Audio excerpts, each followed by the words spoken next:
So it has been an absolute disastrous, record-setting week for Joe Biden, a record-setting week for inflation, a record-setting week for illegal border crossers, and a record-setting week for the number of Afghan cities the Taliban can seize in just a few short days. Instead of issuing a strong threat to the Taliban, Team Biden instead now begging these radical Islamic extremists not to attack our embassy in Kabul, begging them, offering them ridiculous pleas.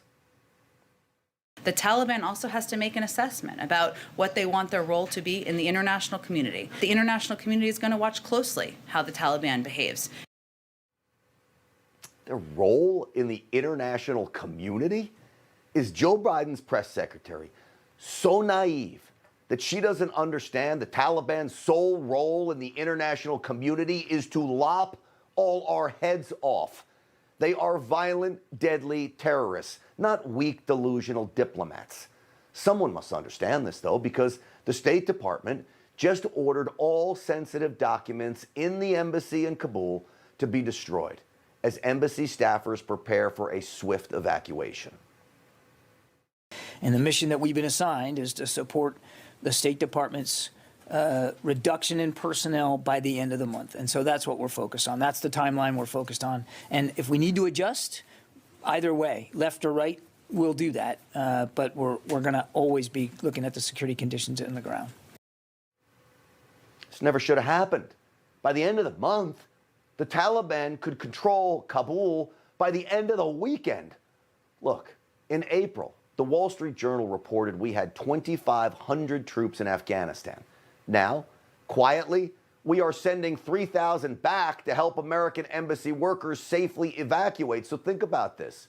We could have stayed, and sheer presence alone there would have stabilized the region. Instead, we pull out and are now forced to send back more troops than were left there in the first place, which brings me back to the problem at hand. Team Biden's priorities. It is important that we train and we understand, and I want to understand white rage, and I'm white, and I want to understand it. White rage. That's what they're concerned about? Maybe, just maybe, if our highest-ranking military officer, General Mark Milley, focused less on woke social justice nonsense and more on keeping our enemies on the run, we wouldn't be in this mess. Just look at what's happening in Afghanistan. Taliban terrorists are now driving American military vehicles left behind because apparently our government claims it is more cost-effective to hand over those vehicles to the enemy, Humvees, expensive ones, and other equipment, than it is to bring all this stuff home. That's ludicrous. Now, we may have to fight the Taliban again, and they are using equipment against us, our equipment.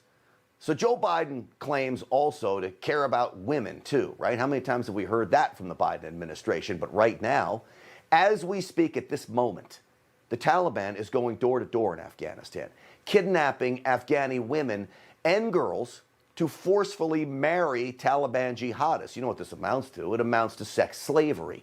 Well, Joe Biden's weakness made it all possible. So Joe Biden, you're the commander-in-chief. You tell the soldiers and Marines, the SEALs and the Green Berets, that their sacrifice over the last 2 decades now appears to be all for nothing. Remember, Mr. President, what these men went through. I want you to listen to them. I'm naked in a hospital bed with all types of tubes and wires attached to me, and sure enough, there's one mountain, there's no other mountain at the end of my bed. I'm just like, oh no. I look down, see that it's missing, and then slowly begin a descent into chaos. When it hit the ground, the bomb went off and it happened to take off my right arm and right leg automatically. They never found those pieces, they disintegrated. I never once, my entire time when I was out, wish I died. Not once. But when I saw my fights, I did. I was like, my God, if I think I'm a monster, you know, what's my little 3-year-old still gonna think? Do you hear those men, Joe Biden? Did you listen to them? You can't be nice to the monsters that tried to kill them, to the monsters that blew their limbs off, that ruined their faces. But that's your foreign policy, Joe Biden. Even Mickey Mouse wouldn't be that dumb. So I was not popular when I warned the Biden administration, I warned all of you, that pulling out of Afghanistan would be disastrous. I said it on this program numerous times. I understand that many of my fellow America First conservatives wanted an end to what President Trump called a never-ending war. Don't get me wrong, I want an end to it as well. The problem is, Islamic holy warriors will never give up. They breed children and raise them to kill non-believers, Americans, all of us.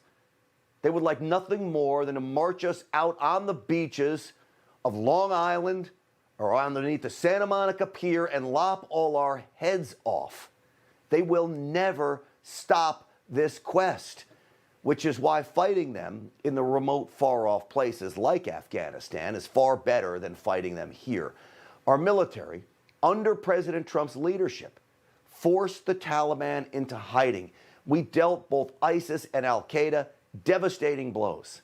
Afghanistan was no longer the terrorist training ground it once was. All of that, in just a few short weeks, has been squandered. Thanks, of course, to Joe Biden's reckless America Last policies. Hey, I'm Rob Finnerty. Thanks for watching. If you enjoyed this video, please join the conversation in the comments below. Don't forget to subscribe, too. Hit the bell icon to be alerted to breaking news. And remember, there's a whole lot more on Newsmax TV, America's fastest growing cable news network. Newsmax TV, we're real news for real people.